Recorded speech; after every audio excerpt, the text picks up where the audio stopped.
한강과 임진강이 만나 서해로 흘러가는 물길이 조강입니다. 조강에는 강령포, 조강포, 마근포 등의 포구 마을이 있었습니다. 이곳 마을들은 태곡선들이 한양을 가기 위해 머물다 가는 곳으로 각종 물화가 넘쳐나고 용왕제를 비롯한 포구 문화가 발달한 곳입니다. 하지만 이곳 마을들은 한국 전쟁 이후 모두 사라졌습니다. 삼국시대부터 번성했던 이곳 포구 문화도 마을과 함께 사라졌습니다.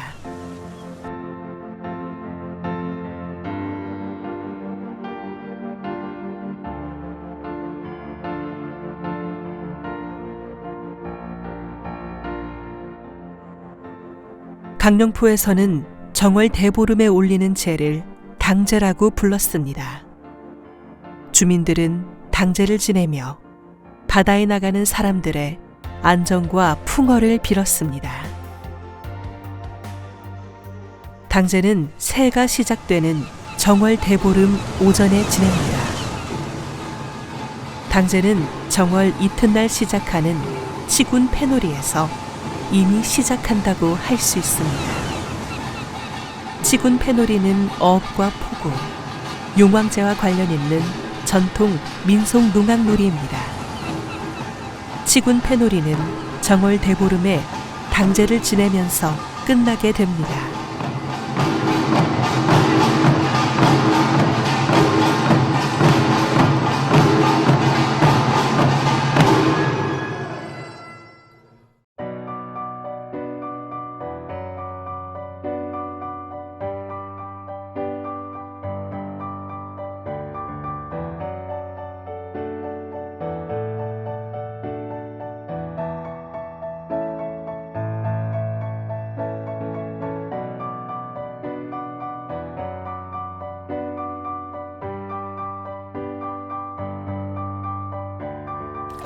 풍요롭고 평화롭던 마을에 화마가 휩싸였습니다. 1866년 프랑스 해군은 대원군의 천주교 박해에 대한 보복으로 강화성을 함락하고 내륙인 김포반도로 진격, 문수산성을 공격했습니다.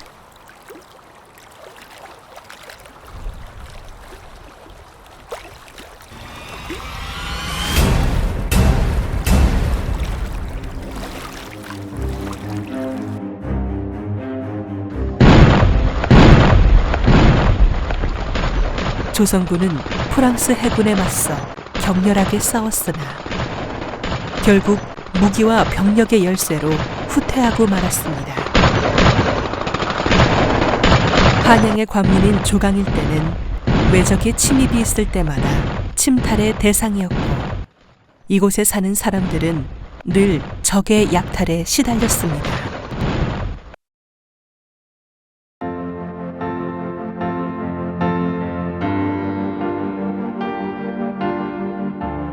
강화도 정족산성 전투에서 조선군에 패배한 프랑스군은 물러났으나 허약한 조선을 노리는 외세의 침략은 계속되었습니다.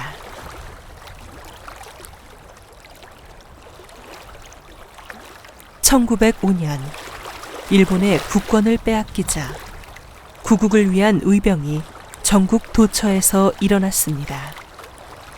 의병들은 특히 작전 수행에 유리한 포구를 거점으로 신출을 귀몰했다고 합니다. 1908년에는 강령포에서 의병 5명이 군자금 조달을 위해 범선을 습격하여 현금 등을 탈취했다고 합니다.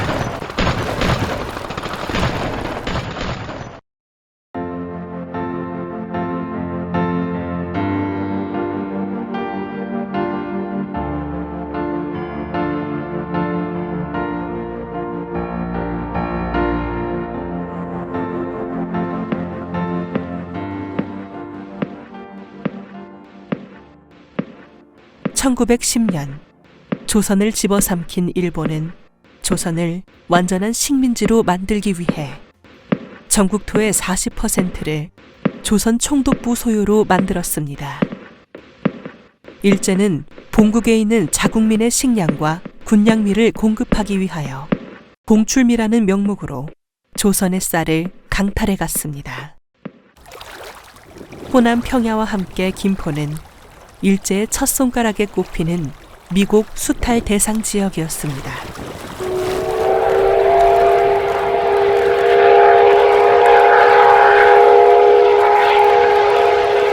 김포는 비옥한 평야와 농업용수가 풍부하여 밥맛이 좋은 쌀을 생산할 수 있고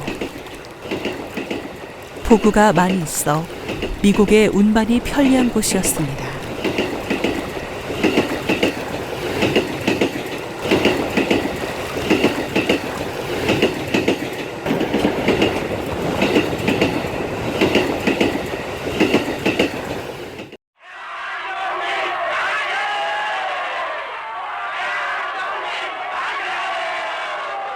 (1919년 3월 1일) 서울을 기점으로 자주 독립을 쟁취하기 위한 만세운동이 들불처럼 전국으로 확산되었습니다.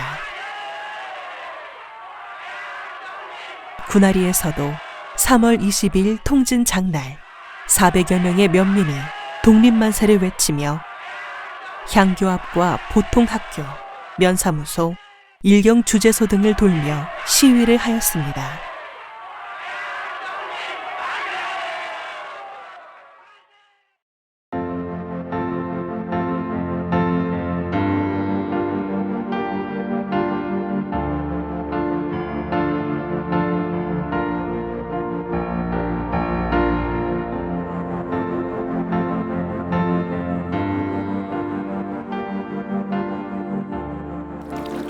(1945년 8월 15일) 마침내 일제의 폭압에서 벗어나 해방을 맞이했습니다. 조강의 연안 포구마을 사람들도 너나 할 것 없이 뛰쳐나와 만세를 불렀습니다.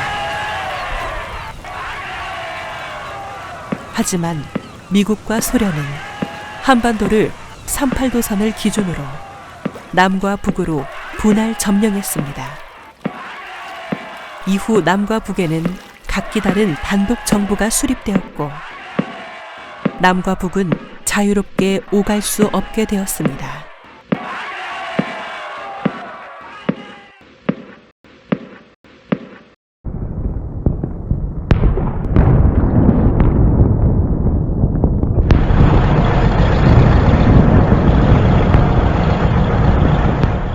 (1950년 6월 25일) 일요일 소련제 중화기로 중무장한 북한군은 38선 전역을 뚫고 남하했습니다.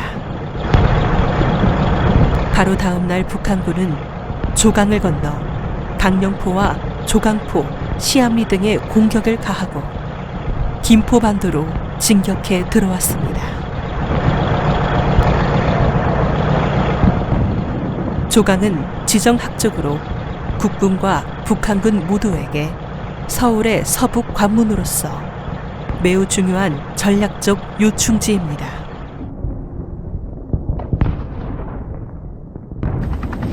때문에 이쪽 지역은 한국 전쟁 기간 중 하루도 편한 날이 없었고 국군과 북한군의 전투가 끊이지 않는 전장터가 되었습니다.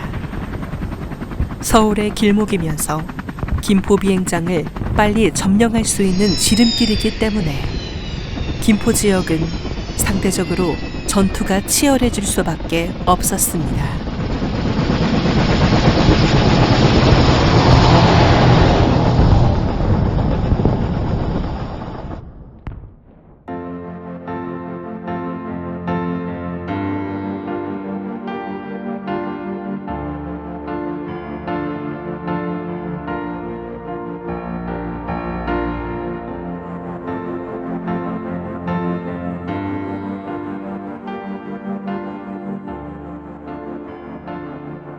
전쟁이 나자 미군들은 조강에 인접한 마을들을 소개시켰습니다.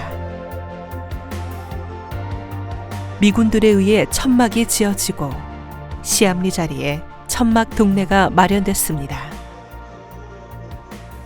겨울엔 몹시 춥고 생활하기가 너무 힘들었지만 아이들은 얼음판 위에서 썰매도 타고 팽이도 치며 즐겁게 놀았습니다. 그렇게 천막촌에서의 생활이 10년이나 계속됐습니다.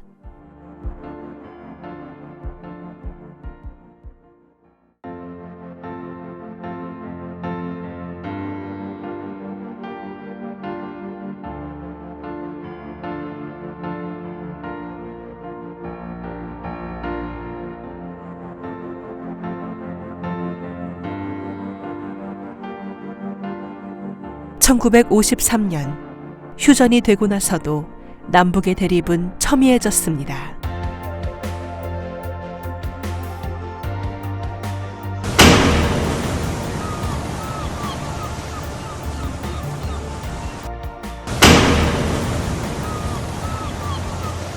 진지는 더욱 견고하게 구축되고 경계 철책은 보강되었습니다.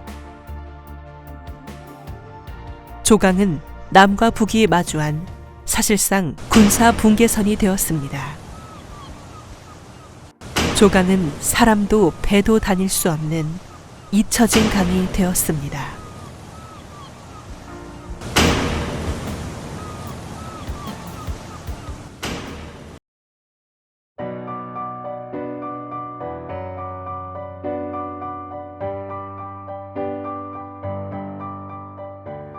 일찍이 수로를 통해 한양의 관문에 위치한 관계로 대내외 소식이 빨랐으며 그만큼 역사의 부침에 시달렸던 조강의 마을과 사람들. 이제 그 조강은 평화로운 시대를 맞이할 준비를 하고 있습니다. 예전처럼 조강을 드나들던 배들도 고기, 소금, 과일갓살이 산더미처럼 쌓여있던 포구마을도 마을을 떠들썩하게 했던 풍악소리도 다시 되살아나기를 마음졸이며 기다리고 있습니다. 조강의 주인인 젊은 세대들은 조강의 역사를 돌아보며 새로운 시대를 준비하고 있습니다.